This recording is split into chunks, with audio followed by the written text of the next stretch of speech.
Today, we're diving into a massive legal puzzle. Think about it. Our laws were designed for a physical world, with tangible things. But so many of the harms we face today are digital. So the big question is, can our legal system actually keep up? Let's get into it. Right. Let's start with a simple scenario. If your neighbor breaks your window, the path to getting it fixed is pretty clear. You can sue them for the damage, no problem. But what happens when a company leaks your personal data? Or maybe an AI algorithm unfairly denies you a loan? The harm is definitely real, but suddenly the legal path forward gets, really murky. You see, the whole area of law that deals with this stuff, called tort law, was built for that broken window, for physical, tangible harm. Digital harms are just a completely different beast. They're often invisible, they can affect millions of people all at once, and sometimes it's almost impossible to figure out who's really at fault. And that is the core challenge our courts are wrestling with right now.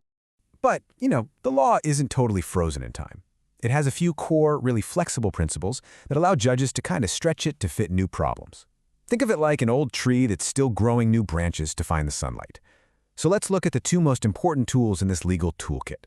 First, there's this foundational Latin principle, ubi ius ibi remedium. It sounds complicated, but all it really means is that if you have a legally recognized right, the law has to give you a solution, or a remedy, if someone violates it. This is basically the engine of legal adaptation. It empowers judges to say, okay, this technology created a new way to harm someone, so we need to find a new solution. The second big tool is the duty of care. It's this idea that you have a legal obligation to avoid actions that could foreseeably hurt someone else. Now, back in the day, your neighbor was literally, the person next door. But judges have expanded this idea big time. Now, a social media company has a duty of care to its millions of users, and a data processor has a duty to every single person whose information it handles. So, how do these old principles actually work when they come face-to-face with modern problems? We're going to look at three major digital test cases where Indian courts have been forced to get creative: data privacy, online harassment, and harms caused by AI. First up, data privacy.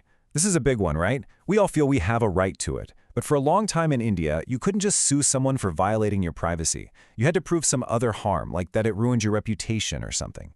But all of that has changed pretty dramatically. This timeline really shows the legal roller coaster we've been on. Before 2017, suing for a privacy breach was almost impossible. Then, bam! The landmark 2017 Puddaswamy Supreme Court case comes along and declares that privacy is a fundamental right, a total game changer. But then, in 2023, the new Digital Personal Data Protection Act, or DPDP Act, actually complicated things. It removed a key clause that gave victims a direct path to sue for compensation. So with that direct path to compensation gone, what are judges doing? Well, they're using this really creative workaround called a constitutional tort.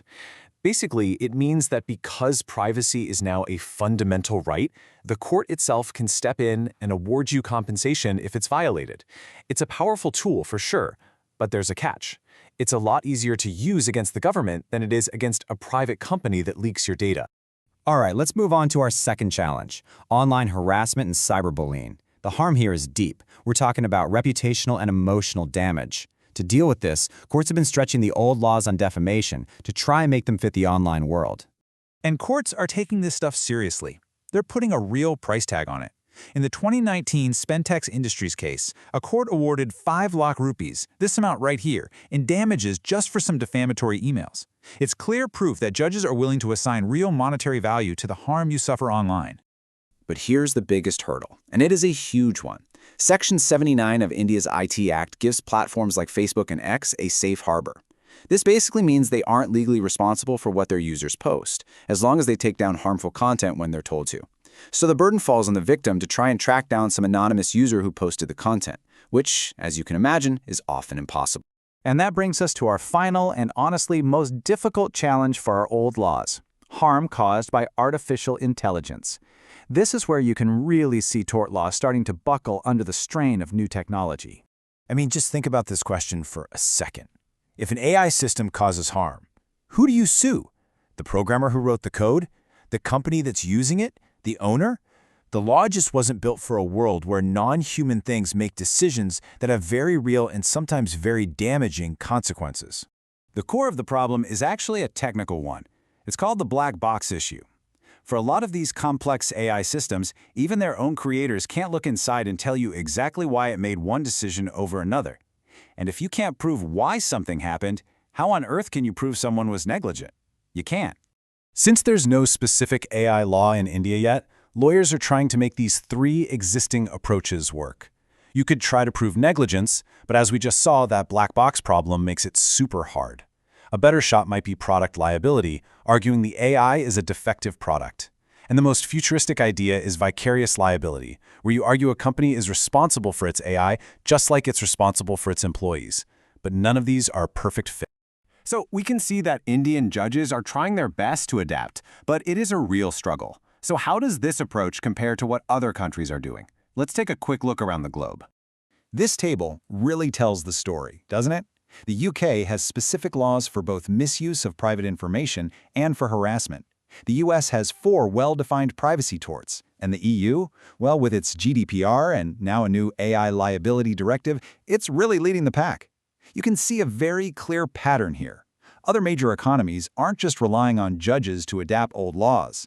Their lawmakers are busy creating specific, new rules for the digital age. So what's the verdict on India's approach? Well, while the innovations from our judges have been brave and, frankly, absolutely essential, they're really just a patchwork. This approach creates a lot of uncertainty, and it's just not a substitute for clear, comprehensive laws passed by Parliament. It's a temporary fix for what is very clearly a permanent problem. This brings us to the final and most crucial question. What needs to be done? If judge-made law isn't enough to carry us into the future, what does a truly future-proof legal system for India actually look like? The path forward seems to require 4 key actions from our lawmakers. First, a new law for privacy torts to give victims a clear and direct right to sue. Second, we need a specific law that just targets online harassment. Third, a clear framework for AI liability is absolutely essential. And finally, that safe harbor for platforms needs to be balanced with a duty of care, making them more responsible for preventing harm in the first place. And that leaves us with this final thought. Indian judges have shown incredible creativity, proving our legal system can bend without breaking. But as technology moves faster and faster, relying on them to constantly play catch-up is a huge risk. So the central question for India's digital future is this: who do we want writing the rules? Judges adapting old laws in reaction to new harms? Or are lawmakers proactively creating new ones to protect us?